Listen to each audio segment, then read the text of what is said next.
get up, let me begin. This is TWSN. You ain't heard about us yet, well you better know now, because it's the place that it all goes down. Get up, let me begin. This is TWSN. You ain't heard about us yet, well you better know now, because it's the place that it all goes down. Shout out Young Swish. Thank you guys for tuning in to another episode of State of the Jungle with Malik Wright, presented by the Right Way Sports Network. I'm your host, Malik Wright, joined as always by my co-host. We've got Logan Fulmer, we've got 𝗦𝗢𝗡𝗪𝗏, and we've got Daniel Almeida. We got a jam-packed show, a lot of stuff to get into, a lot of stuff to talk about. But before we do, make sure you guys do us a huge favor. Give this video a like, subscribe to the channel, and turn on post notifications so you guys never miss when we go live.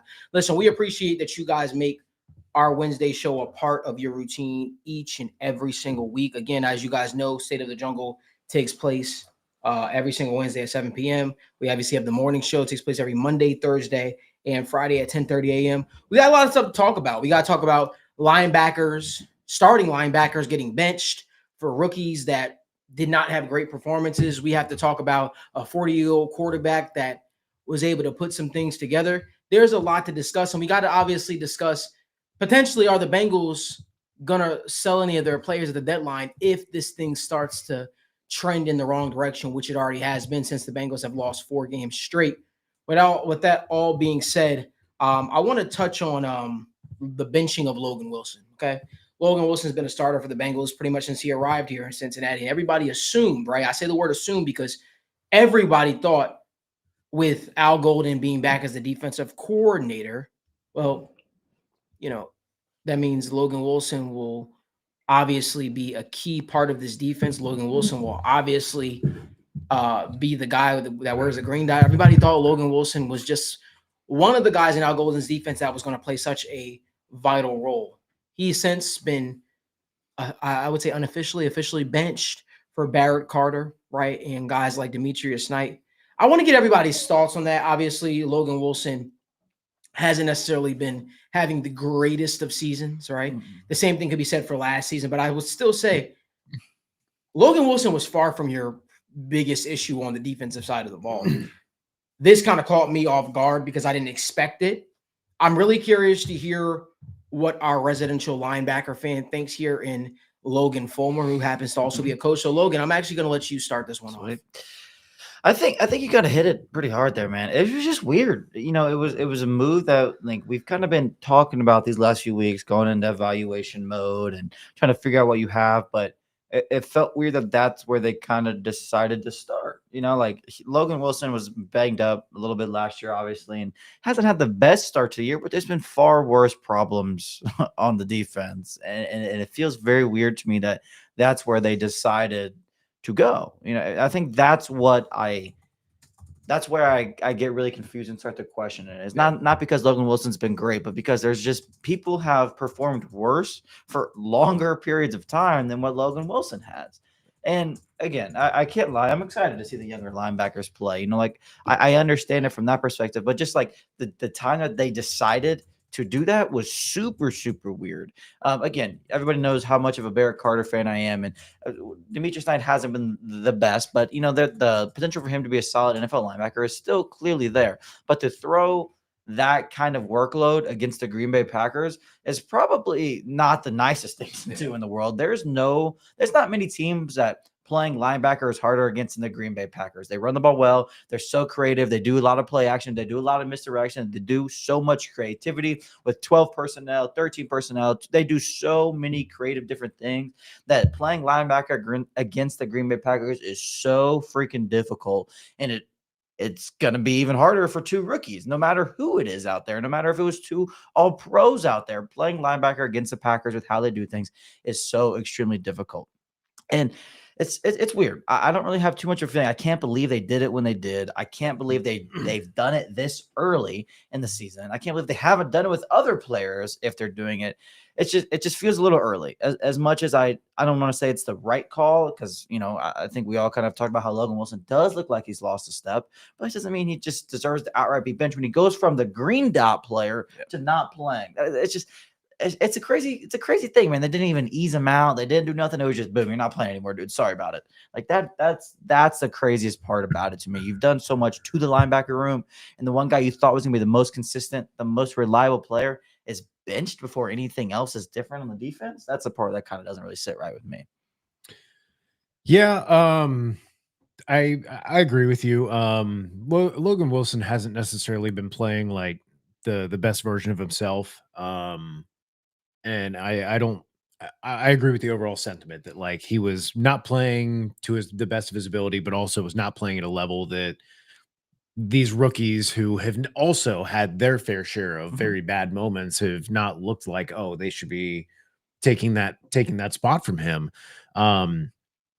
Overall, the biggest thing that jumps out to me is just the defensive stops overall. Like he's on pace to have half of the defensive stops he usually does if he played out the rest of the season.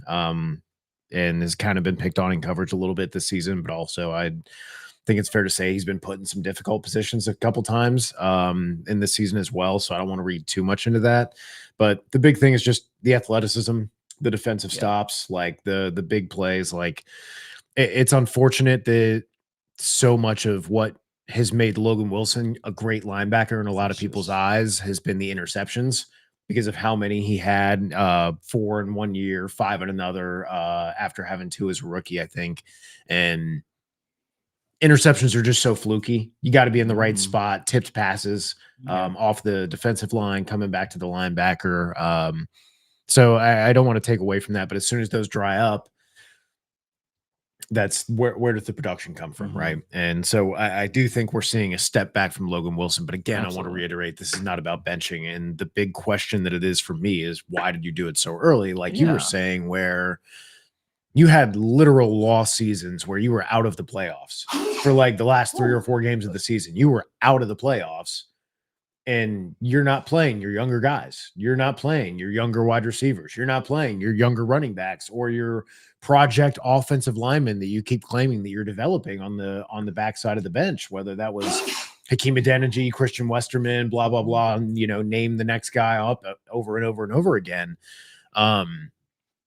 It's just strange that you would be begging for them to finally week 15, 16 be playing a guy to see what he is going into the next season when you had to make a decision on Tyler Boyd.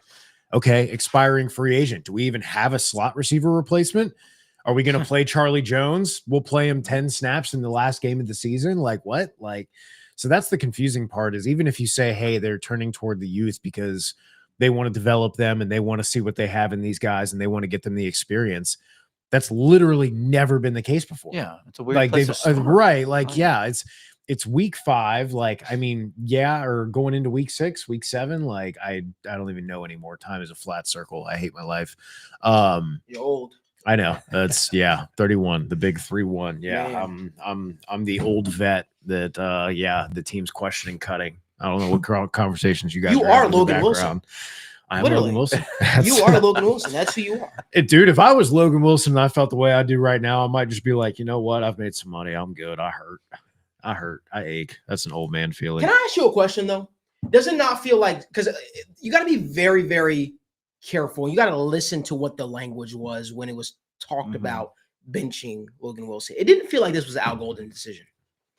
But the confusing part is, right, if this is the coaching staff, if this is like, our job is on the line, so we're turning to these guys, that's confusing to me because, again, I haven't seen, like, yeah, there's a good player or 2 for Barrett Carter or Demetrius Knight, but for every 2, there's 3 that I go, oh, wow, yeah, that's a hard rookie moment. But, like, linebacker's a tough fucking spot to play as a rookie, too. But you think about it, how the Bengals are, and I hate to be that guy that talks about it. How much of it is them looking at it like, yo, we drafted these linebackers, we drafted this one dude in the 2nd round, we drafted the other guy in the what was it, the 4th round? Yeah. 4th round. And we're paying Logan Wilson all this money. How about let's just see what we got in these guys? We also added a free agent, Oren Burke, and all this yada yada.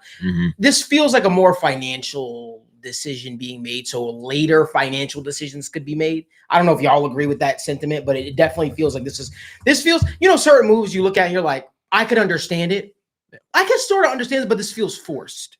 To be quite honest with you, it feels forced. It They, feels like yeah, they don't even save money. Like looking at the contract, like if they cut them next year, they owe $4 million in dead money, but they would only save $5 million. So yeah, it's it doesn't even, make a lot of sense, right? So that's like, is it potentially like how can we survive? And he trades to a team like the 49ers who just lost Fred Warner, like yeah. And if you remember, yeah, to what Zach, that's the only way it makes sense to me. What Zach McMahon's point said, he said Zach felt different. That's what Logan's exact words were in that interview.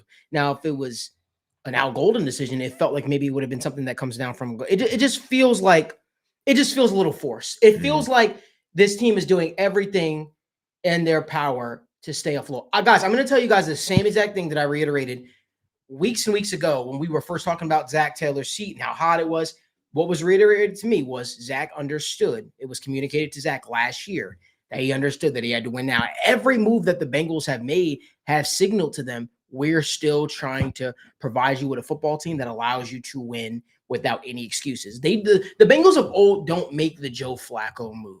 Let's just call it what it is. And Jake Browning was playing really, really bad. But it would have been more likely that they would have moved if they were to move on from Jake Browning or bench Jake Browning, if you could be benched again as a backup quarterback, they probably would have just elevated a guy like Brett Rapine or a Mike White, for instance, before he was let go. They went out there and traded with a division rival nonetheless, and a guy that just won comeback player of the year 2 years ago in Joe Flacco, who could actually sling the pill and also has played AFC North football. This just feels to me, again, and I'm going off of the conversations I had at the end of the offseason with multiple coaches that were let go and some people that were still in that building. It feels like, again, the seat is still hot. The seat is expected to even cool, go get a little hotter, if that makes sense, if things don't turn around. And I'm sorry, just the way this Bengals team has been operating, the Noah Fant move, the Dalton Risner move, all this stuff. Again, any other team will look at these moves and say, guys, you guys signed Dalton Risner. Why are you making a big deal of it? You guys signed Noah Fant, a tight end that got cut from the Seattle Seahawks. Why are you making a big deal out of it? To know the Bengals is to also understand the Bengals. And this is just not how the Bengals operate. In their mind, this is probably the closest to the Bengals going all in as possible. That's what it sounds like. I think it's important to stay there really quickly. I think that exactly what you said. If you look at it from the Bengals organization, right? I gave them a lot of crap. We've given them a lot of crap, whether it's drafting, whether it's talent acquisition.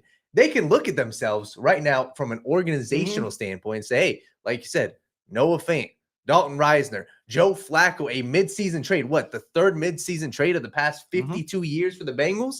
They can look at it and say, hey, Cincinnati Bengals, Zac Taylor, we gave you everything possible to win. And I want to go a step further with that really quickly. Somebody said in the comment section, feels like the front office is giving him a pass because Joe is hurt. I think the seat is hot, but I don't think the Bengals are paying him to not coach next year.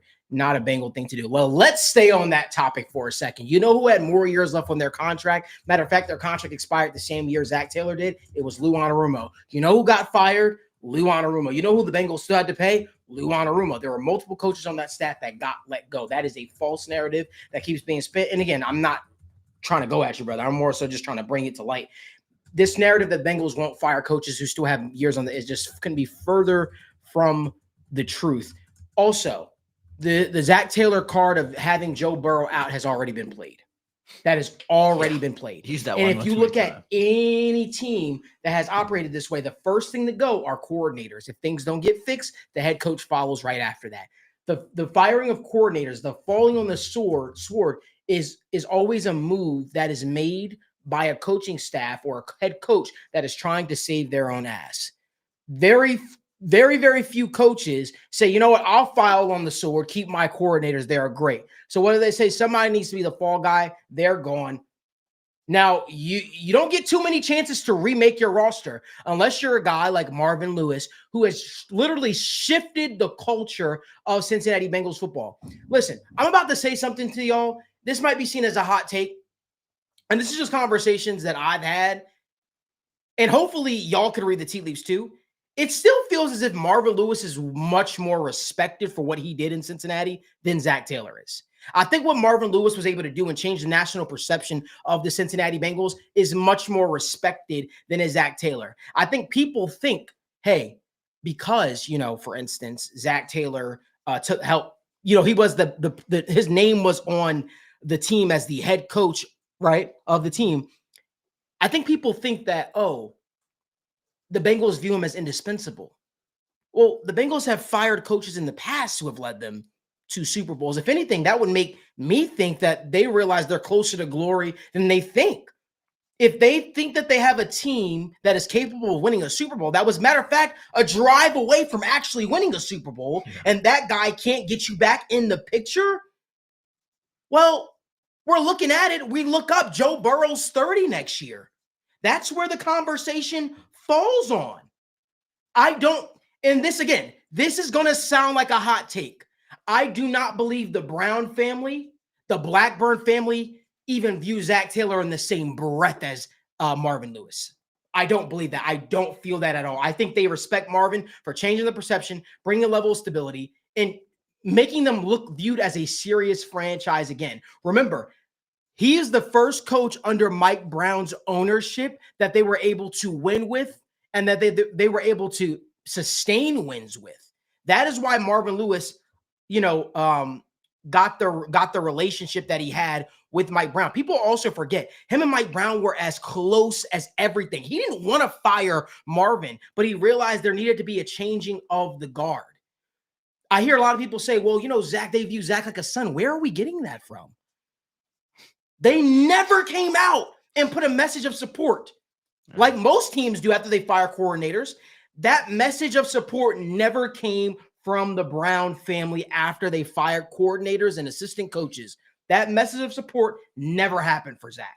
It happened one time, and it was the year after Joe Burrow gets hurt, the wrist ligament injury. They said they still believe in Zac's vision, yada, yada, yada, XYZ. You have to understand where the Brown family is coming from. And if it's not a lame duck year for Zac, which I don't think it is, I think he has another year left on the deal, but he's not being that guy to get you to the next level. I think that should just tell you a lot. The Brown family are creatures of habit, right? It's like when they go after players who they had interest with in the draft, and they're a free agent. Well, guess what? They'll bring them back. I'll be the first person in Cincinnati media to say it. I don't think 9-8 saves Zac's jobs this year. I don't think doing the bare minimum saves Zac's job this year. I don't. Does that mean that he is 100% out? No. I think they are having good faith, and they're saying, hey, Zac, get us back in the playoffs. Remember, Zac Taylor, understand something. This isn't like how when Joe Burrow went out before and the Bengals were losing games and Joe Burrow injures his wrist and all that kind of stuff like that, and it didn't work out for them. The Bengals were 2-0 when Joe Burrow went out. They gave you cushion. You had cushion to reel off some victories. Now, that all being said, guys, there is a real possibility. Hear me out. There's a real possibility that Joe Flacco and Zac Taylor in the Cincinnati Bengals reel off 3 victory straight. That is a real possibility due to the slate of the schedule. And you know what that will do? That will cool the waters. That will calm the waters. And you know what Zac Taylor should do if they're able to pull off 3 victories? He should head to the nearest church, right? He should head to the nearest church. Get down on his knees and pray and thank God for those victories. I'm not being facetious when I say that. Because guess what? Those victories buy you a little bit more time for Joe Burrow ultimately to come back. That is what you're hoping for, right?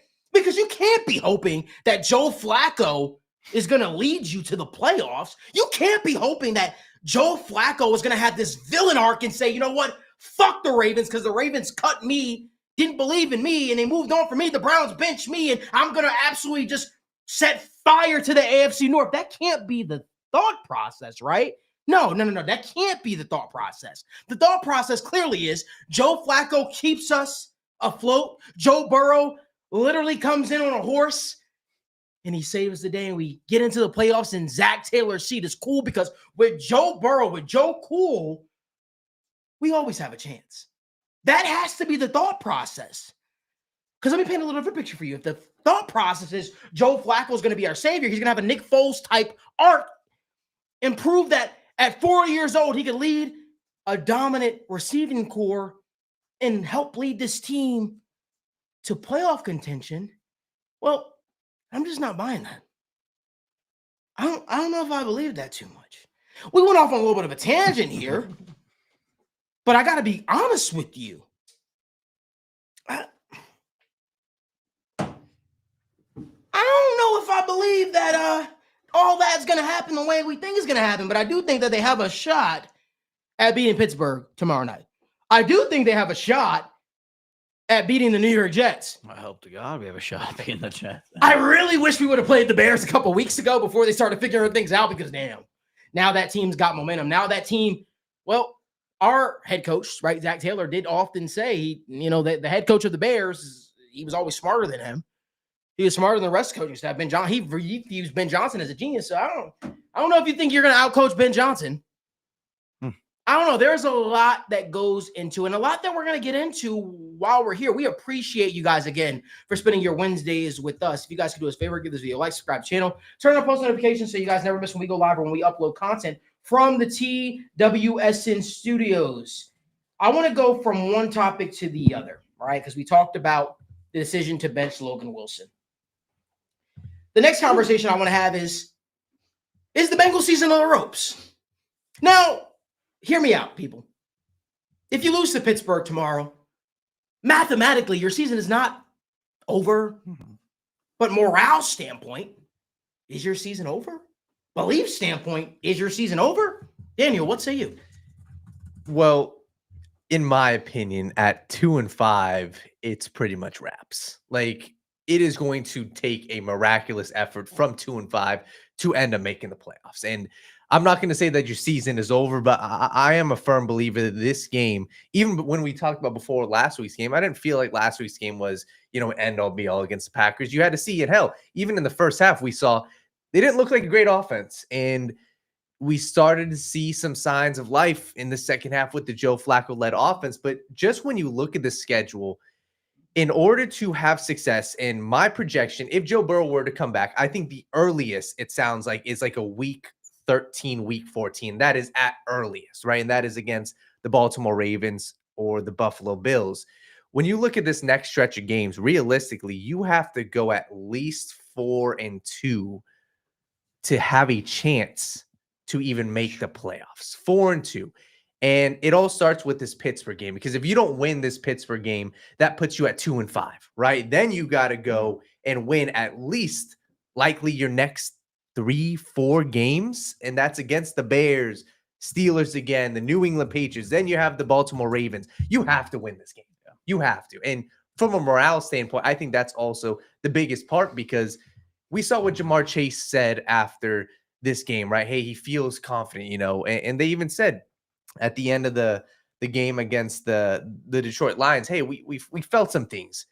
If you lose to the Pittsburgh Steelers, I just don't see how this team can have confidence. I don't see how this team on a 5-game losing streak can have confidence in their head coach, in their team as a whole, regardless of how this game looks. So I do think that this is a do or die game. I really do believe that, because at 2-5, that is putting you so much behind the 8 ball. And I feel like in the NFL, it's so much about momentum. And if this Joe Flacco acquisition is going to give you any momentum, it's got to be now. It has to be in this game. And I do think that the whole Zac Taylor conversation, how we even saw, some little tea leaves that Joe Flacco and Ja'Marr Chase were dropping. Hey, Ja'Marr, change the play. And albeit that's not a direct shot at Zac Taylor, it kind of shows, hey, Joe Flacco's coming in here and he's trusting his two guys on the field, the guys that he's on the actual battlefield with. And I feel like if you lose this game to the Steelers, morale-wise, it would be a brutal loss. And I would be looking at that point saying, hey, what's the move for the future? And at 2-5, it's going to look very, very grim, selling to your team that we got a true chance to make the playoffs after 5 straight losses. Yeah, I think for me, no, I agree with a lot what Daniel said. I don't want to say it's over with the loss, but the thing I really want to emphasize here is how important the win is. Yes. Because 2-5, yes, you're looking very, very slim. But if you come in and beat a divisional opponent on a short week in prime time, now you start to feel like, okay, like everything we've done, we're fine. Like we're right there. We figured it out. We got a favorable next couple matchups, and that is why I say the game is do or die. Again, being 2-5 certainly doesn't help nothing at all whatsoever, but it's still not impossible. Like a loss isn't like that crazy of an outcome. It's not like, you know, we should win the game. It'd be somewhere blown, but like the drastic impact a win does for this team is huge, I think. Yes. I think that's why I lean with it being so important, because again, man, the schedule gets a little easier these next couple weeks, and then you have the bye week, and then you can kind of. I mean, I'm talking about like the Jets in Chicago. Like, can I say something that scares me? I agree with you. Yeah. I agree with you on paper. It just scares me because the Jets are going to get a victory somewhere. Oh, they sure are, man. Yep. The Jets are going to get a victory somewhere, and they are. I don't know. I think you feel different about that Jets game if you wind up beating Pittsburgh. Totally. Yeah, absolutely. Yeah, absolutely. And just in general, like this next 3 set of games is your season. Like no matter how you want to shake it, these next 3 games are your season. If you go 1-2 over this stretch, it doesn't matter. Like being that's not good enough. You have to go 2-1 to 3-0 to have any sort of confidence moving forward. Again, 1-2 with a pity win against the Jets. What does it put you at 3-6? Doesn't do you anything. Like that doesn't put you in any confidence. That doesn't do anything. Yes, the AFC is a little weaker. The division hasn't been great either. But you know, a win against Pittsburgh keeps you alive in the division to where you can even potentially struggle more and still have a shot because you have that win against Pittsburgh. It's just the game is so important for a win, man. Like a win can do so much for this team, and that's all it is for me. Yeah, I think it's easy to make a lot as we kind of think about the narratives for different games. It's easy to make each game seem like, oh, this is a must win for this reason, that reason, right? This is 4th and 1, game on the line, right? Like this is the highest leverage. Like, you know, 4th down matters in the second quarter when you're driving, you know, down the field in the last 2-minute drill, right? And you're at the 50 and you're like, yeah, this is a big decision. But when the game is literally on the line, like that is the equivalent of what you have here. So to paint that picture a little bit further, 7 teams make the playoffs from the AFC, right? Well, 7 teams already have 4 or more wins right now, whereas the Bengals have 2. You're already 2 games behind all of these teams. The Chiefs have 3 wins, and they're about to get Rashee Rice back. And they're already looking better than they have the entire time this season. And they continue to look better each week that they're playing. So that's 8 teams right now that you're already behind the 8 ball for on almost 2 games that you have to find a way to get out in front of. Now, like you said, the division has been struggling a lot. Ravens 1-5, Browns 1-5, Ravens dealing with a lot of injuries. Unfortunately, the Bengals don't play the Ravens until later in the season, so they can't necessarily take advantage of all that. Lamar's going to come back. They are going to come to play, just like the Steelers will. And like you said, if you can beat the Steelers twice and then beat the Ravens once, like you might have the best record in the division. The AFC is still open, but you need some help. And more importantly, you have to go on a run. Like that's the thing is you have to go on a run like the Bengals did that year. They won 10 in a row. Without Joe Burrow. Right. And that's the thing is like you're benching veterans for 4th-round rookies to get looks at them to figure out what's going on. Like even in the most optimistic of scenarios, that's not the way that you get the most wins this season, right? That's easily playing Logan Wilson, playing your veterans, not playing your rookies, because Jalen Rivers is not your best chance at guard right now. That's not being down on Jalen Rivers. That is being realistic about the expectations for a 5th-round guard in his rookie season. That's even 1st-round tackles and guards struggle for the first year or 2 on average. So that really just stands out to me of, okay, yeah, you have some, the ability to make up some ground with some teams. Okay. You beat the Steelers, you beat the Patriots, you beat the Bills, you beat, okay. Yeah. You can beat these teams and you can make up some ground, but that's the thing is you got to beat these fucking teams. You got to beat all of these teams to make up that ground. Like, and yeah, you can just clean up in your division. But again, you're playing the Ravens November 27th and December 14th.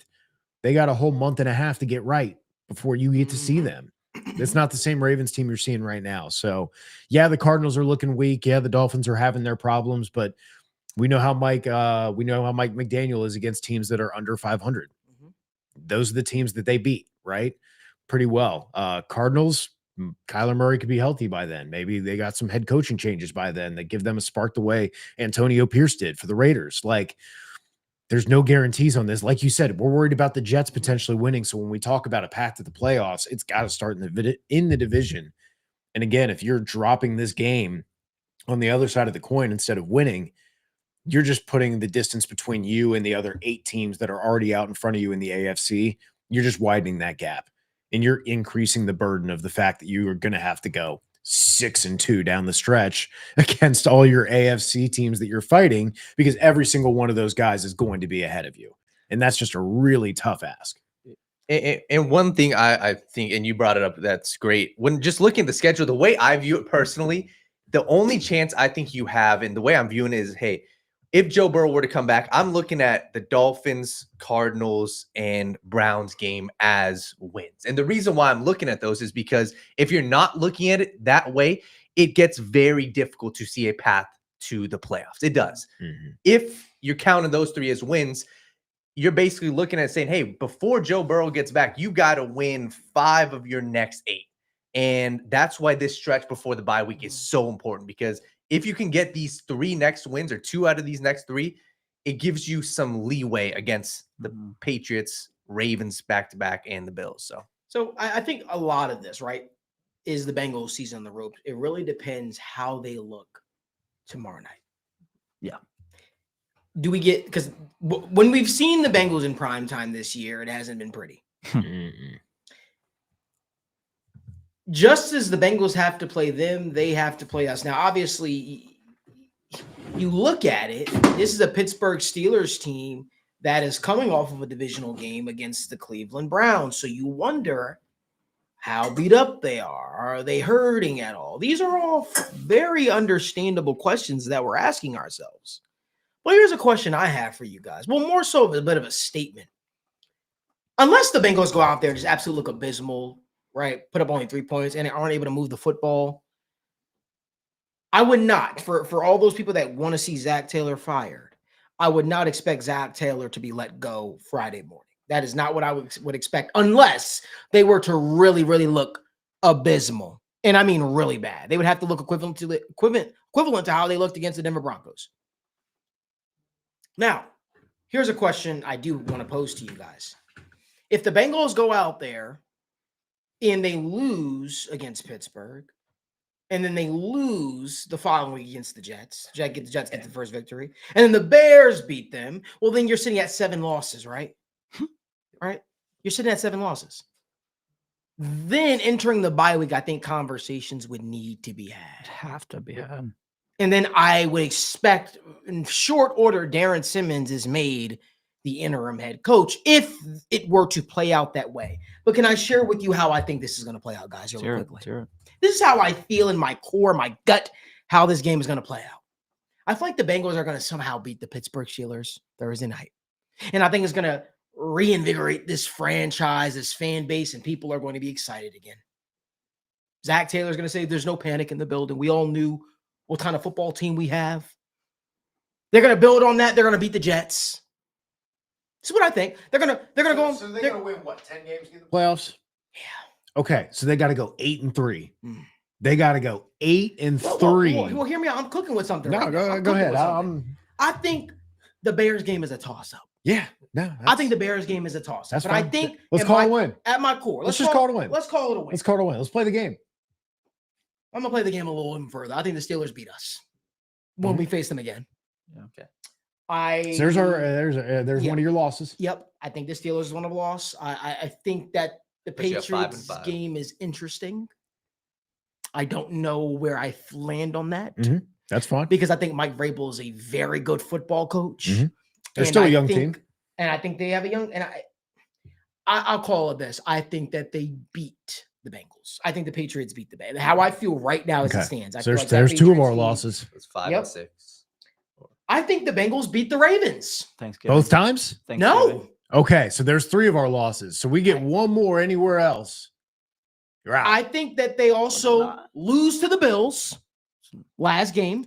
So And now or- you need some help from somebody else to lose. Now we're in that point where you don't control your own destiny. That's what I think. It's going to be one of those good enough That puts you but at not good 9-8. seasons. 9-8. Another 9. And I think does that get you in? Or let me ask you a different question. Do you, at what point as a organization do you say we feel comfortable trotting our quarterback out there who's dealt with a turf toe injury? It's going to be something that's going to be nagging him the whole season regardless. Mhm. Do we put him back out there in front of that shit show? That is going to be the question.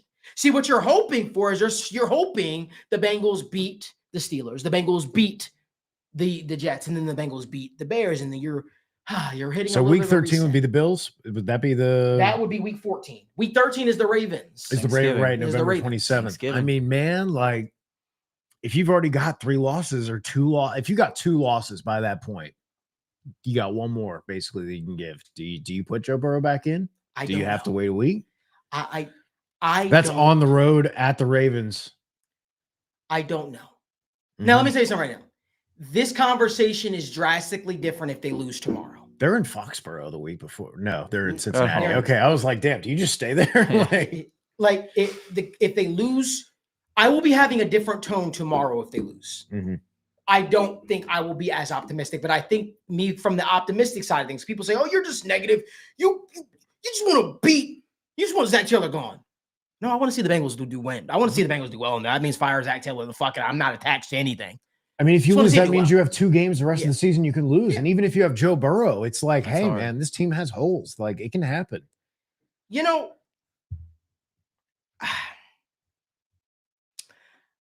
again, for Zac Taylor's sake and from a morale standpoint and not having this locker room break, he needs this victory as bad as he needs to breathe. He needs to beat the Steelers tomorrow. It means to not be soft or scared about anything either. He has to be a man and be the coach and do everything the way he should. And do you think we see the do you think we see Zac Taylor by the end of the game be the same way that 𝗦𝗧𝗦𝗡 was last year at the end of the Steelers game, right after they let up the quarterback run to Justin Fields, and that basically seals the game, and he knows like what that means for him, right? He knows in that moment. Listen, last year the Black Brown family made decisions after the Steelers game, and they told them they knew what the decisions were already. You could tell by his body language on the sidelines. You could tell. You're going through the motions, right? You're out. Basically, at that point, you're coaching for your future job. By the way, right before that play, 𝗦𝗧𝗦𝗡 literally said to the defense in the headset and told everybody, "Hey, watch for the quarterback run." I know that for a fact. I know that for a fact. That's one reason he was like, "What the actual fuck on the sideline right after?" Justin Fields is trotting on the field. What do you think? I mean, yeah, right. Like that's what are you gonna do? God, man. It's a very uncomfortable time for the Taylor family. I've got to imagine. Yeah. This victory, I'll say this because I'll always say this: the biggest victory of the Zac Taylor era. Not from moving on, not for none of that. I'm just talking about cultural impact. Was against the Pittsburgh Steelers on a Thursday night, and it was when Juju Smith-Schuster was doing the dancing on the Bengals beat. The Von Bell hit, heard around the world. Yes, that was the biggest, that was the most impactful victory of the Zac Taylor era. The other victory after that, I would say, was probably the Raiders game when you broke their playoff curse. But that victory was more impactful because it felt like it was a changing of the guard. It felt like it was a sense of renewed faith, belief. And Zac Taylor, you get the chance to do it again against the same team, the Pittsburgh Steelers. Can you find a way to rattle off a victory against the Pittsburgh Steelers? If you guys can do us a huge favor, give this video a like as well. We only got 5 likes on the video, but we only got 140 some people watching us live on YouTube. We appreciate you for tuning in. If you guys just like up this video, we greatly appreciate you, just so more people can see the show and get a chance to tune in if they haven't done so already. I've been terrible with mentioning that, but Zac Taylor has the chance to do something that he was able to do a couple of years ago. And I still wonder to this day how the hell they were able to pull up the victory with Ryan Finley at quarterback against Pittsburgh Steelers. But I'm real with you. I watched this Pittsburgh Steelers team. They're starting to get it. They're starting to put it together under Aaron Rodgers, guys. They really are. I don't know. What are your thoughts, Daniel? You're breathing over there. No, yeah. Like they're breathing like a big bitch. Hold on. wow. They are a tough team. They definitely have their flaws, and I think their biggest flaw is the lack of a true passing attack. I will say that's not just they're an AFC North team right now. They are playing dink and dunk football. They are playing, hey, we are going to trot out Jaylen Warren, Kenneth Gainwell. We are going to run the ball down your throat. We are going to throw to our tight ends, our big Darnell Washington. That's who we're going to do. We're going to throw it to DK Metcalf. Outside of that, it's not a whole lot. You got play action, Aaron Rodgers, bootleg. It is basic football, but that's what they're good at. So I think that there is serious holes to beat this team, especially if you force them to play from behind. You force them to, play outside of the structure. I think Aaron Rodgers is a good quarterback right now. I think he's been great, but his previous games, they haven't had to do a whole lot against the Cleveland Browns. They're playing with the lead. They're just not playing to lose the game. And I think that's where the Bengals have to come in with a sense of urgency, and they have to, quite frankly, put their foot on the gas in this game. They have to make the Pittsburgh Steelers feel something. And I think that there is a chance that they do. I think that Joe Flacco and this passing attack, I think that's the one thing we could see this Pittsburgh Steelers defense really struggle on. I like the names of defensive line. Keanu Benton is very underrated, their defense tackle. They got the rookie Derek Harmon they drafted. They have Cam Hayward. They have names. But the problem with them has tended to be these big plays. Jordan Addison in London had a 70, 80-yard play down the right side. If he would have scored, that's game over. They lose the game. Either the same thing. Jackson Smith and Jigba had a phenomenal game against them. Garrett Wilson this past week had a good game against them. That is the path. While they have Jalen Ramsey, while they have Darius Slay, you can beat them if you play that flashy football and if you play the downhill or downfield passing attack. And I think with Joe Flacco, I think he got the confidence last week, towards the end of the game with T. Higgins, with Jamar Chase. I think if the passing attack puts pressure on the Pittsburgh Steelers defense, I think there is a real path to victory. Because like I said, if you play from behind in this game, I'm not very confident because I'm confident in this Pittsburgh Steelers offense. I can see it. The same thing we saw last week. Bootleg to the right, Jordan Love. And instead of a scramble, it's just a little dump off to the tight end. You have to force them to play from behind, and you got to put pressure on them. There aren't many quarterbacks really that can manipulate a pocket quite like Aaron Rodgers. Just being honest, he's a guy that could beat the blitz. You're gonna need Shamar Stewart in this game, but guys, I'm afraid Shamar Stewart isn't just enough. I think you really hopeful Trey Hendrickson could play in this game. Yes. Joseph Ossai has definitely put some good reps together this season, and he looks like he is capable, but the way I see it, guys, I think you really need Trey Hendrickson out there if you want this Bengals team to have a consistent pass rush. Because if you're not able to get a consistent pass rush on Aaron Rodgers, he's going to chew you up. He's going to chew you up. But my thought process even with this is I do expect Joe Flacco to do well, right? I do expect him to do well, but is it going to be enough? Is it going to be enough? Can the Bengals put together 4 solid quarters? You can't have a performance like you had against Green Bay where you had the first half and you do absolutely diddly squat. You can't have that happen. And I don't have faith that they could put together a complimentary football for 4 quarters, only because I just haven't seen it under this regime. But guess what, guys? I'm rooting for the Bengals to win this game. I want to see them win this game. I want to sit up here and tell you with all the delusion in the world, the Bengals are going to find a way to get this victory. I just don't know. I just don't know. It's a very uncomfortable conversation, which brings up another conversation that's uncomfortable that I want to have with you guys really quickly. If the Bengals lose to Pittsburgh tomorrow, at what point do you start maybe looking to be sellers? You bench Logan Wilson. You've got to think there are teams around the National Football League that would benefit from the services of a linebacker who has started since his rookie year in Logan Wilson. You got to think there are teams around the league who could use cornerback help. And maybe there are teams that say Cam Taylor-Britt is a lot better than what he's shown. It's the Bengals system. It's the Bengals scheme. It's their coach. At what point do you seriously start to consider selling some of these guys off? So that sounds bad. I don't want to say that. At what point do you look to be sellers before the trade deadline? Because you want to essentially get as much draft capital as possible. We all know the conversation has been had about Trey Hendrickson and the Niners having interest in him, and the Bengals obviously not moving off their asking price. The one thing I'll say about the Bengals, people can scream until the cows come home about this. Bengals, hear me out, because I know There are people in the front office who listen to this show. I know that for a fact. Just do us this favor. I don't know if my co-hosts agree with me, but if you don't have any plans on, I mean, genuine plans, not, we have a number that we're not going to come off of. Not that's not genuine. If you're not going to pull out all the stops to keep a Trey Hendrickson, because right now you look like you're winning that battle, right? Of, hey, he hasn't put up the numbers so far this season that would warrant $30 million a year or $28 million a year. That is probably what you're hanging your hat on. If you're not going to make a good effort and have good faith to re-sign Trey Hendrickson genuinely, I'm looking at this from a big picture standpoint. Please look to move him if you are not going to sign him. If your plan is just to franchise tag him or let him walk, please do not, please actually operate like a franchise and look to get more draft capital, because we sit here towards the offseason. You know what we all say? Damn, we wish we had more picks. That's what we say. Yeah. And even if you franchise tag a player like Trey Hendrickson, you know what most teams are going to do, Evan, Logan, Daniel? They're going to say, we'll just wait till after the draft, and if we want him, well, we'll trade for him then. Or we'll lowball you closer to the draft, because everybody values draft picks a lot more the closer you get to the draft than they would any other time. Mm-hmm. If you have no strong intention on keeping Trey Hendrickson for the long term,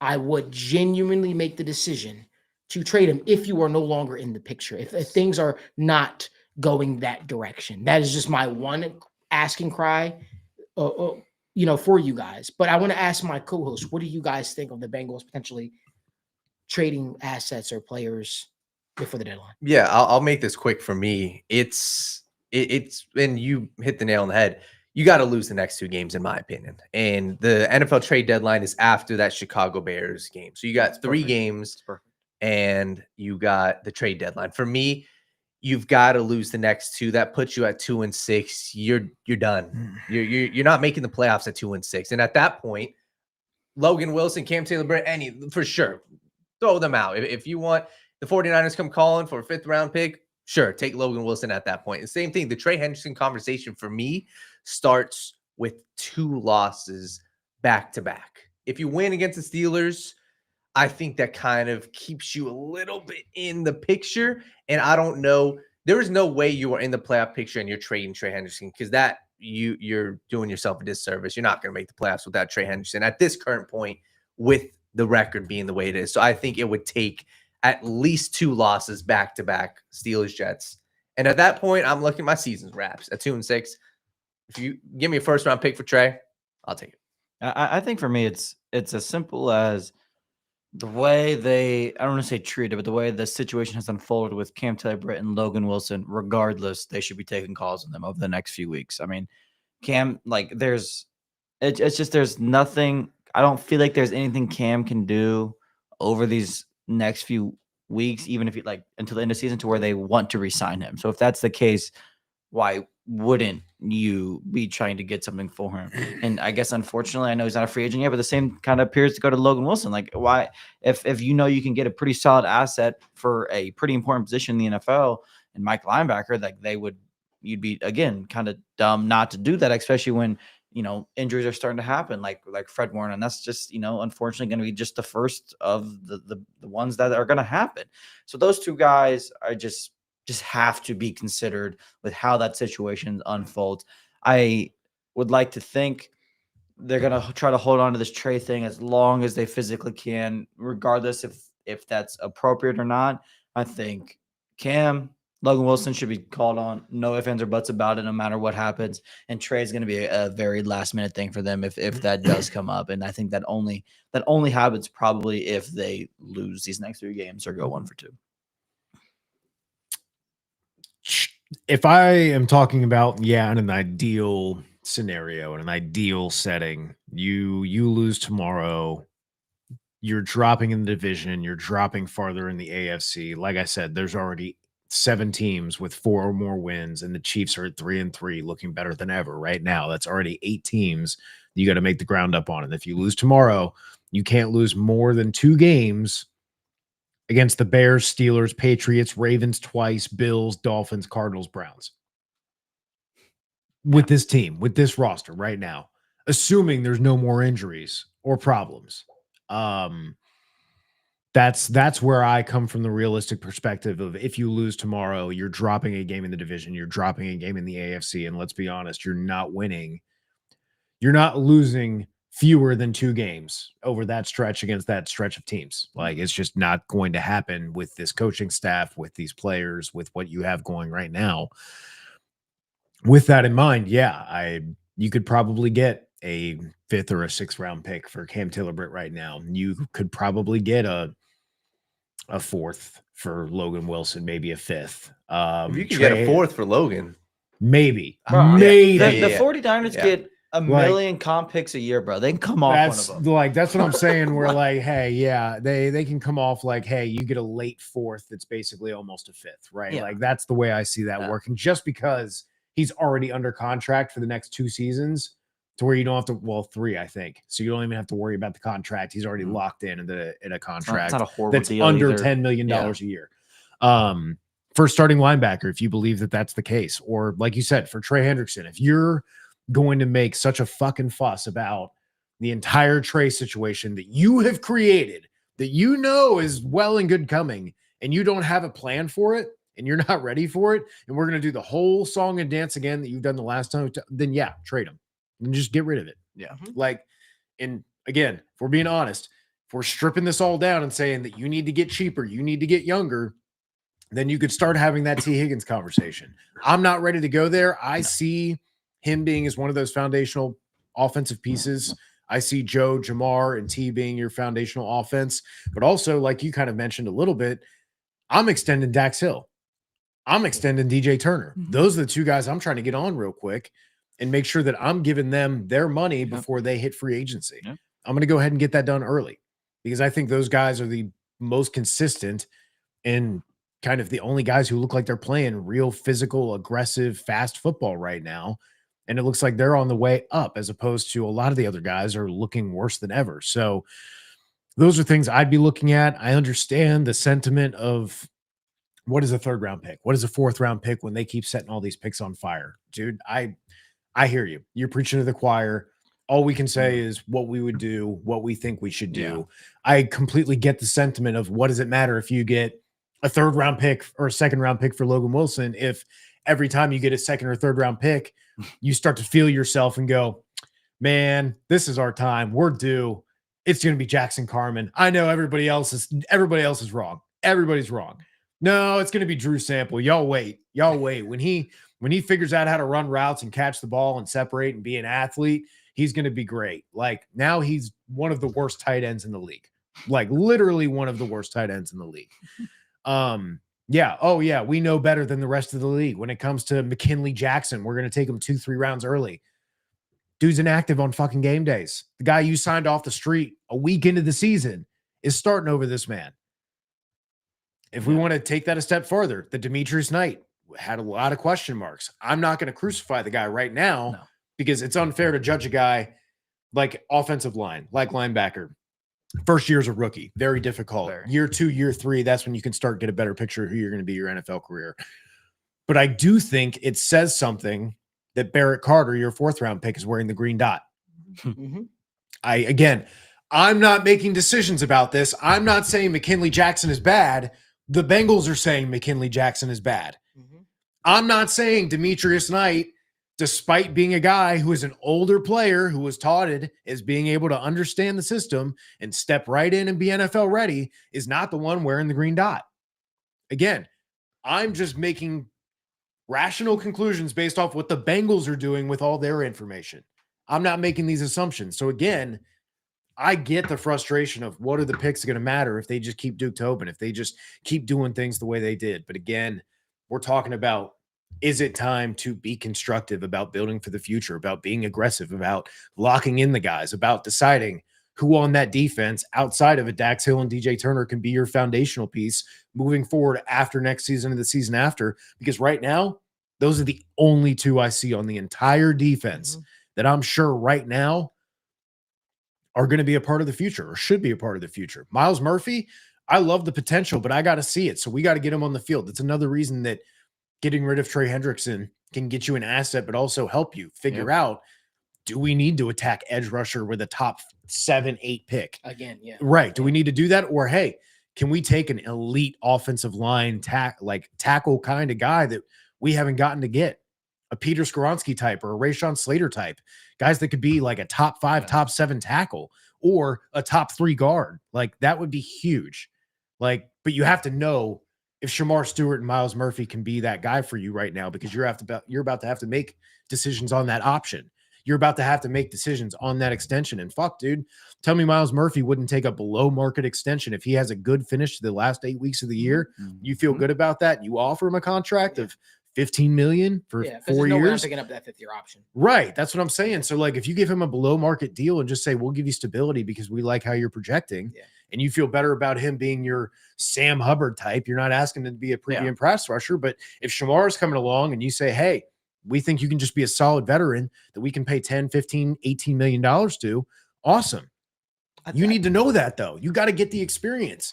I think getting back into evaluation mode is so important, but also getting ahead of things. You know, I put out a tweet maybe a week ago where I said if I were the Bengals, I would genuinely probably look to extend Dax Hill. And some people commented and was like, no, like why? I haven't seen enough. Well, anytime you give a guy that second contract, listen, and not everybody are going to be elite players. Not everybody's going to be, hey, you know, top 5 at their position. There's only so many of those guys, but there are guys that could prove to be starters in the league. And that's what every team needs. It's like everybody can't be a CEO of a company. You also need people that are willing to work, or else none of it works, if that makes sense, right? And I think asking everyone to be elite is just a little bit ludicrous to a degree. And I think Dax Hill has shown enough for a 2nd-year extension. I think the first half you saw him play safety, you saw him play out of position, you saw all these different weird things covering tight ends. Now it seems like he's genuinely found a home as a defensive, as a cornerback for the Bengals. That is something you can build upon. That doesn't mean that when you give him that extension, he's breaking the market. That's not what that is. That's, hey, we've seen enough potential from you in that first rookie contract that we want to invest in the future. And I think it would behoove the Bengals to start getting ahead of it. And they used to be so good about the Leon Halls of the world and all the. We got to stop waiting until these guys get into contract years where they cost so much. Where, you know what, we're going to make you prove it, and they prove it, and then it's like, oh damn, we shoots ourselves in the foot. Now we're having conversations in lives about cash cap, and how we're effectively spending money and what the future looks like and how you have to rob Peter to pay Paul. I'm tired of having conversations about players, right, and being in contract year and figuring out how we're going to keep them. This Trey Hendrickson thing could have been done with a while ago. Let's stop kicking the can down the road, They've proven to us that when they want to, they will. They did it with Joe Burrow. They did it with Jamar Chase. Even though Jamar Chase's thing had a little bit of drama to it, they still got it done early. So why can't it just be proactive about a lot of these guys? And I think that's where I kind of fall on sort of a little bit at. I'm trying to find out in my head if it makes sense, right?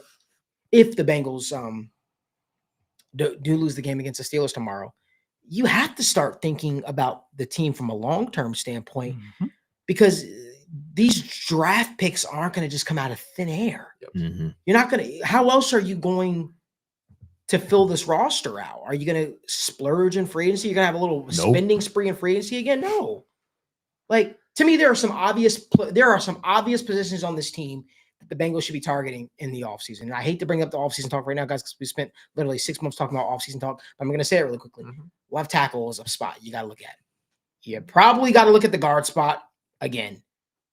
I personally am addressing the running back spot. That's something that I'm doing. Do you have the luxury of doing that? Probably not. If you get some of these extra picks, but what I'm saying, you can address it in many different ways. I'm not saying you go out there and you draft a guy, or maybe there's a low end guy. I have no idea. I just don't think that gets you better than Chase Brown. I think the offensive coordination as well as the run game and scheme has been a lot more with the run game and efficiency than Chase Brown. I don't think Chase Brown and Tosh Books are a problem. I think the biggest investment that the Cincinnati Bengals can make to help the run game of the offense and help this offense tick and help this football, because I do not buy into the notion that every offensive lineman that comes on this team absolutely sucks ass. I don't believe that.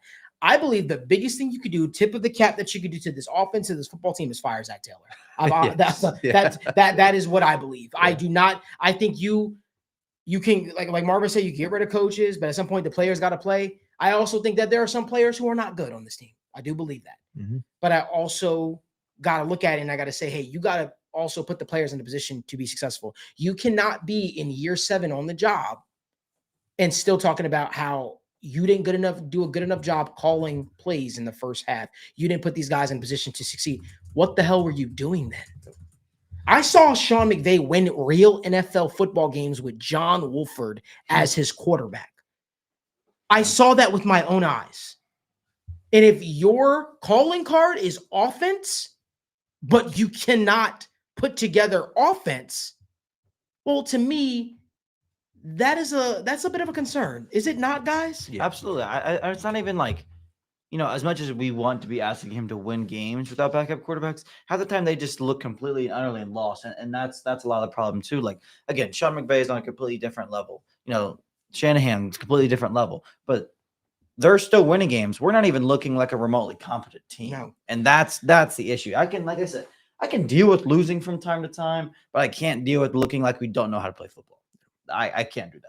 I won't do that. I agree. And I think the expectation is so much more. I think the expectation has to be higher, right? Yeah. And so, I want to have an uncomfortable conversation really quickly. We've been having a lot of uncomfortable conversations here tonight. If you guys do us a huge favor, I know YouTube was going through a huge outage too. A lot of people are complaining about that. If you guys give this video a like and subscribe to the channel, I think we definitely have more likes on the channel, the video than that. I just think YouTube's going through a huge outage right now. But one thing I want to talk about really quickly is 𝗬𝗎𝗧. I want to talk about 𝗦𝗧𝗔𝗧𝗘. I get he has good hair. I get that. Let me start off by saying that. I get that he's likable. I get that he is willing to jump on podcasts. I get that he's willing to participate in Fox 9's whole who they roar. Because they insert this aside that you're starting with this premise for for Zac Taylor, for 𝗕𝗘𝗪, for any of these guys. Like, I know he's a nice guy. I know he's fun to have on the team, but as you were there is a guy on this football team that I believe in my heart is a more talented player. He might not have everything mentally there, but I think you spent a 3rd round pick on this guy, and I think it's time to see what you have in this guy, especially if Charlie Jones does not play tomorrow. I think there's an opportunity for a Jermaine Burton. I also think Mitchell Tinsley deserves an opportunity to show what he's got. I think that this coaching staff has favorites, and I think this coaching staff has, they have guys that they rely on and guys that they believe in, and they swear by these guys to no end. I know asking for 𝗦𝗧𝗔𝗧𝗧 to be inactive for Jermaine Burton is not happening. No, I get that. I'm not even asking for that. What I am saying is put Jermaine Burton in there. If Charlie Jones can't go tomorrow, let's see what you got. We were having this conversation in the offseason. We talk about who the 3rd wide receiver was of this team, and we obviously talk about Mike Gesicki, Noah Fant, and they somehow seem to be missing in this offense. Even though you gave that guy a 3-year extension, it's kind of crazy to me how he's just gone. But I do wonder what Jermaine Burton could offer to this team. I'm tired of seeing 𝗦𝗧𝗔𝗧𝗧 go across the middle and drop passes. Listen, it is very difficult. Hear me out. It is very I was just going to say, no, go ahead. It is very difficult to make it into the NFL, and it is very difficult for guys to also earn snaps in the National Football League. So when you get those snaps, it's important to make the most of the opportunity. I feel like we're forcing something that's not there. And I really hate this notion that has started to creep around Jermaine Burton. Did the dude have off the field problems? 100%. But this notion that Jermaine Burton sucks. What has Jermaine Burton shown you on the football field that suggests he sucks? What has Jermaine Burton showed you on the football field that shows he can't play football in the NFL? What Jermaine Burton has shown you is he has character issues. But you also knew who he had character issues. The Bengals did when they drafted him. They talked to Coach Saban several times about it. You knew what you were getting. And somebody says Yoshi over Burton all day. Why? Here's the thing with Yoshi, right? We talked about this a lot in the offseason, right? We talked about a lot we talked about the need to address like your wide receiver or your weapon after Ja'Marr Chase, T. Higgins. And we settled on like, hey, your wide receiver 3 finally became Mike Gesicki like halfway through the last season because they tried to make 𝗬𝗎𝗧𝗧 happen. The same problems happened. The separation's not quite there. After the catch ability is not there. And what did we constantly say you needed to complement Ja'Marr Chase, to complement T. Higgins? You need these underneath guys. You need someone who can be a yak guy. You need a guy who can do something electric after the catch. You need someone who can be the underneath guy. That's not Iosivas. He's not your slot receiver. He's not your separation guy. He's not your hard, like, diamond cutter route runner. Like, he's not this yak guy who eats it up after the catch and can take these dink and dunks and do something electric after the catch. So trying to force him into this role, as we talked about, what does it look like in the offseason with him getting more involved in the offense? It was always play more as the boundary. Get Ja'Marr Chase to be your slot receiver, to be that after the catch guy, to be the underneath guy, because it was the only other dynamic option you had. And now you don't have Mike Gesicki. More Iosivas is not going to be the answer. We don't need more cowbell. The cowbell sucks. I need some real music. You know what I'm saying? Because this ain't it. All I got is a headache after the first couple weeks now. I got enough cowbell. I need something better. So I just, when we talk about Yoshi, yes, he's fun. Yes, we've been talking the training camp breakout that we heard about. It was like, there was the occasional exciting play, but it got blown out of proportion the same way that, the training camp hoopla for a guy who is a UC product, Armand Binns. If anyone remembers the summer of Armand Binns. Yeah. Oh, here comes the summer of Kobe Hamilton. There's just always something about the 5th round wide receivers. I think Kobe Hamilton was also like a 5th round wide receiver. Like, something about those guys, just training camp just makes it fun to just, hey, they're catching passes. They look good. This could be it, But yeah, I like Iosivas filling in for 10, 15 snaps on the perimeter, but he's not going to be your answer for what your after the catch is going to be. He's not going to be your answer for the underneath guy, and he's not going to be the answer for the slot. So it's like, okay, you're going to be the backup X at most. Then we got to get real about, you need to address wide receiver. You need a weapon. Yes. You need someone besides T. Higgins and Ja'Marr Chase, which I know is crazy to say. I'm not saying you need another weapon to make it even better. I'm saying you need a more complementary skill set.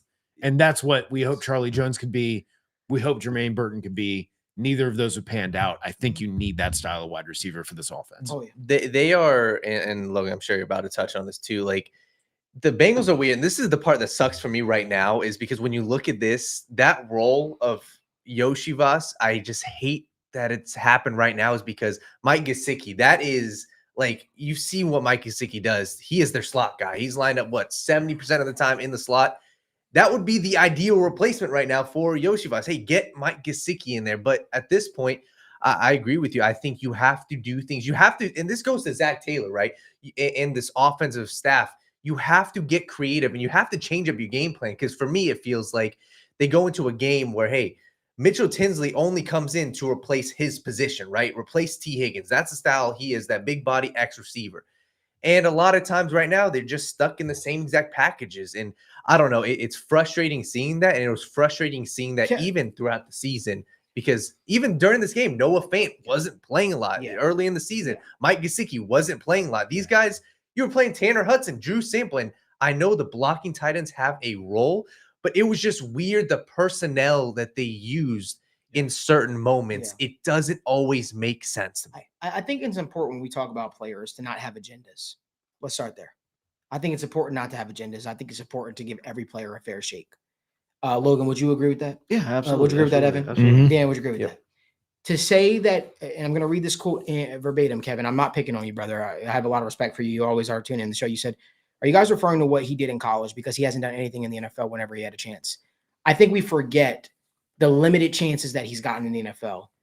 Do we not remember he was called upon on a huge down against the Kansas City Chiefs, and he caught literally a huge deep bomb from Joe Burrow? What got him to stop getting opportunities was his off the field stuff. It was never what he did on the field. He actually was one of the more dynamic returners when he got the opportunity. And I also saw you put in there, Kev, you said that Jermaine Burton is scared of contact. When did he show you that? Dude was physical as fuck. That's what I'm saying. He's physical as hell. Like, I've never seen anything on film. We watch a lot of film, and I'm not saying you don't, but I got to push back on that a little bit. I really have to, brother. I think that there is you're standing your ground 10 toes down for Yoshi and for Mitchell Tinsley. I get that. What we're saying is definitely you can do more in the return game with a guy like Jermaine Burton back there. He can offer you more. And with Charlie John's injury, this all opens up that opportunity for him to show you something. That is all that we're saying. But I do believe that Jermaine Burton is a dynamic player. I think that if he can put it all together, you know who his comp is to me? I mean, I won't even say it because I'll get flamed if I say it. But I think he reminds me of a certain receiver that Pittsburgh had who had a lot of talent, just kept getting in his own way. But when he got the opportunity, he proved what he could do in the National Football League. And so, like, I'll say this That could be again. a lot of different Steelers players. That could be a lot of different Steelers players. Yeah, he reminds me a little bit. So I'll say this. He reminds me of Martavis Bryant a little bit. Not gonna lie, he reminds me a little bit of Martavis Bryant. I think that Jermaine Burton is going to be a guy that when he gets the opportunity, he's going to run with it. But you're going to have to understand that he's got to do the work that he's got to do. Yes. But he definitely fits that skill set of what the Bengals need, in the sense of like, dude, you need the 𝗧𝗪𝗡𝗪. You need the Jacoby Myers. You need that guy in the slot, the Zay Jones, the Zay Flowers. I'm gonna tell y'all something real quick. And if you don't respect my football knowledge, I'll share this one-on-one conversation I had with Ja'Marr Chase off of camera. I said to Ja'Marr, who's a player up and coming on this team that you think can have a breakout year? He told me Jermaine Burton. He said Jermaine Burton was frying dudes in practice. He said he just got to put it together. He said, and I've been trying to hold him accountable by checking on him, being that mentor for him. That is Ja'Marr Chase, who I believe is the best wide receiver in the National Football League. He said he believes that dude could be a genuine problem if he puts it all together. So that's coming from Ja'Marr Chase. That is not coming from me. I can only tell you from what his teammates, and a lot of his teammates have said this about him. Orlando Brown has said that to me about him. There have been a lot of guys who've said this. So I think that you have to understand when it comes to Jermaine Burton, there's going to be some you got to get through with him. You have to be willing to endure it.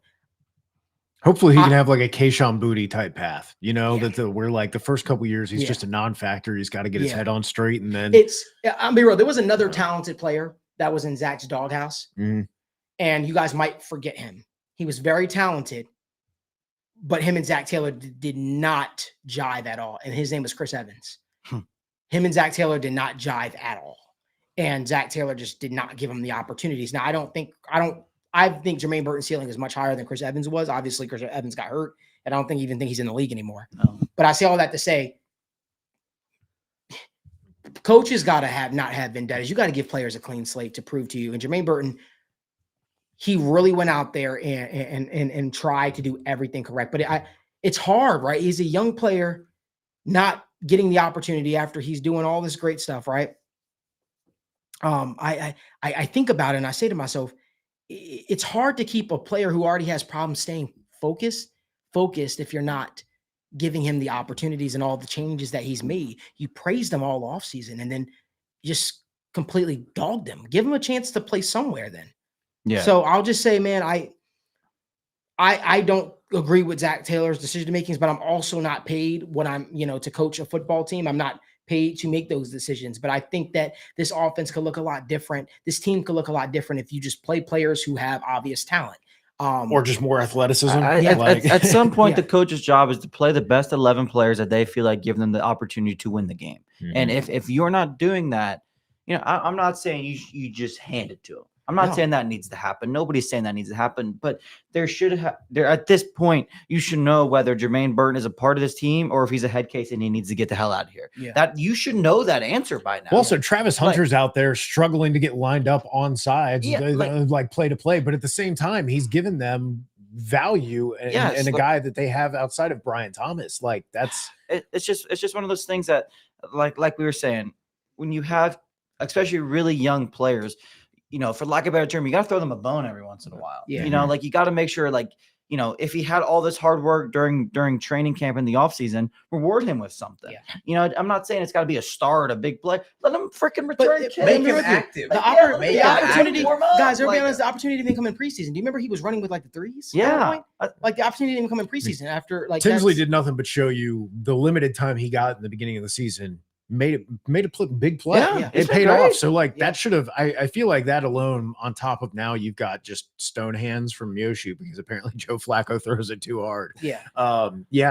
There's no reason that they shouldn't work in more to the rotation. Can I be real with you as a front office? And I'll say this right now: if I was a front office, I'd be pissed because what Zac Taylor is showing the world, and you Mhm. guys are showing the world every week. You don't play Jermaine Burton, you don't play a McKinley Jackson. Is you're saying we don't know how to fucking draft and we don't know how to evaluate. That is It looks basically what you're worse saying. and worse It looks because worse Drew and worse. Sample looks worse and Yeah. worse. You can't listen. I understand first and second round picks; those guys are supposed to be the backbone of the team. They are supposed to be guys you build off of. But when Third you round make picks your are crucial. third, fourth round guys, those guys are your meat and potatoes. Those guys are the guys that are the unsung heroes. Or those guys are the guys that. But do a Drew lot of the Sample dirty was a work. second rounder. Yeah. Jackson Carman was a second rounder. Yeah. Like, again, you're Yeah. like you said, you're telegraphing like, hey, even we don't believe in the guys that we stood on the Yeah. table for. Yeah. And it's like, okay, but like you guys stood on the table and said, we know better than everyone else. Yeah. And 1 year into their career, you're checked out on both of them. Yep. Like, what? What have you seen in 1 year that's made you give up on the guys that you were ready to stand on the table Yeah. for and take 2, 3, 4 rounds early? You know, I was talking to a coach, and he said a lot of these players that come out of college, there's still a teaching phase for them, right? They're still young men, and they're young men that are put in a position where money is being thrown at them in such a high rate and so many opportunities that, again, it's not like even like school, for instance, where you still have sort of a structure around you. The NFL is a completely different beast, and Jermaine Burton's young. You knew he had character issues coming in, and he was not put in necessarily. Sorry, you talk a lot about culture. You talked about culture for 6-7 years since you've been here. And you hope the culture was set when you went out there, you drafted, you signed guys that were captains and good guys and got A's on their grades and all this stuff like that. And then you draft a guy like Jermaine Burton with character concerns, with the hope, with the thought that, hey, we might be bringing somebody in the culture who might not necessarily is a fit, but the talent is off the charts. Hopefully we can bring him into that culture, and hopefully he will over time adapt to said culture. That makes me believe your culture is shit. That's what this makes me believe. Or you don't have players that are willing to wrap their arm around him, which I know is not the case because players have done that. So I think that a coach that understands the talent that he has in a Jermaine Burton or McKinley Jackson, whatever, you find snaps for those guys. You find a way to get those guys on the football field. That is my thought process. But I think it's a slap in the front office's face each and every single time, every single week where you don't play those guys. So when I heard Ja'Marr Chase stand up for him and talk to me offline about how good Jermaine Burton was and how impressed he was and how he approached himself, I'm just like, where was the disconnect? Where did things change? Yeah. Guys, we're gonna get late in the show. I want to get to something really quickly. I want to get to our best bets for this week. I won't even ask for predictions. Just give me your best bets, Daniel. Yeah, I'll make this very simple for me. Obviously, we'll talk about on the morning show and on the Patreon as well. I've got two plays. And number one for me, I can't get this notion out of my head that this is not a Ja'Marr Chase masterclass, in my opinion. I watched this defense, the Pittsburgh Steelers, and I watched them against the Seahawks. I watched them against the Vikings. I rewatched parts of that Jets game. And I can't unsee it. I can't. And I think that this is a ton of opportunity. Yes, I know that they have Jalen Ramsey. Yes, I know they have Darius Slay. That does not scare me. And this from a betting perspective, it does not scare me because I look at the opportunity that this guy is going to have. Yes, I think Flacco will throw to Fant. I think he will throw to T. I think he will probably throw to Chase Brown a little bit too. But you saw the camaraderie that they had immediately. I mean, for a quarterback in Joe Flacco to trust his guy, and I know it was a funny thing in the press conference, but he said, hey, if Ja'Marr Chase walks up to me and tells me I'm doing this, okay, you are doing that. That tells me all I need to know. And I look at Ja'Marr Chase's line at 73.5 yards. I think Ja'Marr goes out and has a big game. I wouldn't be shocked if he goes out and has 100 yards and a touchdown. I mean, look, 12 targets last week, 10 receptions. Like, the dude is a superstar. He's the best wide receiver in the NFL. And listen, the only way I believe that this play does not hit is if the Bengals go up big and actually start running the ball, right? Chase Brown has 15 to 20 rushes. Then maybe at that point, okay, maybe this doesn't hit. I just don't see a world where the Bengals blow out the Pittsburgh Steelers. I think this is a close AFC North football game. I think Ja'Marr is going to get 10 targets-ish, and I'd rather take his receiving yards because this guy can break a big play. I think 100-plus yards is a sprinkle, but 75 yards over the course of 4 quarters with Joe Flacco with the helm, I'm taking that, and that's by far and away That's the one. I'm just going to keep it simple for Thursday Night Football.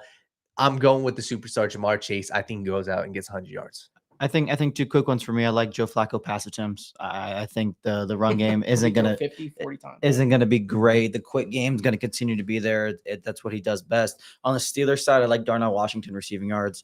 I think the way they've been able to hide him these last couple of weeks and really use him, these last couple of weeks with the play action and setting things up, and that's just been great. And then when you think about the Bengals defense trying to tackle that, man, it's kind of a scary thought. So I think there's a good chance he hits his receiving line.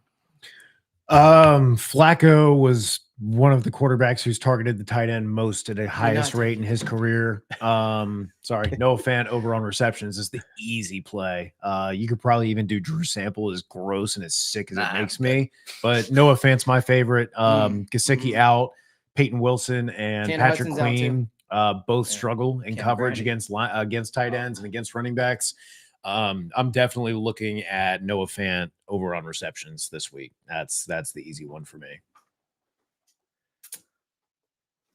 Yeah, I was going to say that. I was going to say that. I've been on the Noah Fant train since the beginning of the season. I saw my man. I've never heard you talk about Noah Fant. Yeah, okay. I'm going to go a little bit of a shot in the dark, but I'm going to wait to put it on the Patreon because I want to see if this player is active. But I might go with a little bit of a return touchdown from a player. I think I might do that, but I'll wait for all that. But I agree with Evan's standpoint. I think that Noah Fant does well tomorrow. I think Noah Fant even scores a touchdown tomorrow. I really do. I actually want to know what that prop is at. Plus 430 for a touchdown. Oh yeah. I mean, he's going to be the most targeted tight end on the team because Tanner Hudson's out with a concussion, I believe. And now you also got Mike Gesicki out. He was put on IR. So again, this is a must-win game for the Bengals. No other way to slice it. Make sure you guys do us a favor, give this video a like, subscribe to the channel, and turn on post notifications so you guys don't miss when we go live. There's one play that I really like: Jaylen Warren receptions. He's a guy that Aaron Rodgers has been checking it down to consistently. And I think that play definitely stands out for me. And it wouldn't shock me if Jaylen Warren finds himself in the end zone either. But I think Ja'Marr Chase, I agree with Danny. I think Ja'Marr Chase has a good game. Remember, we're live again tomorrow for the Sit Down Morning Show at 10:30 a.m. as we'll be discussing Thursday night matchup even further, Bengals versus Steelers, as well as several other topics. We've got a new guest joining us on the show. So I'm excited. You'll be live in studio with us. So I'm pretty pumped up about that. We've got I'll throw a little hint out there. We've got two players, maybe one from the Atlanta Falcons, and a very, very good college football tight end who's going to be a draft prospect this year, joining us on the show next week on the morning show. So I hope that you guys keep it locked to the Sit Down Morning Show. We've got some really big plans. Saw some people bring it up. You guys know I brought the vest out today. Obviously, it's the whiteout game. Rooting for the Bengals. Let's see what the Bengals are able to do tomorrow against the Pittsburgh Steelers. But I hope that you guys spend your morning with me tomorrow at 10:30 a.m. Until next time, Who Dey?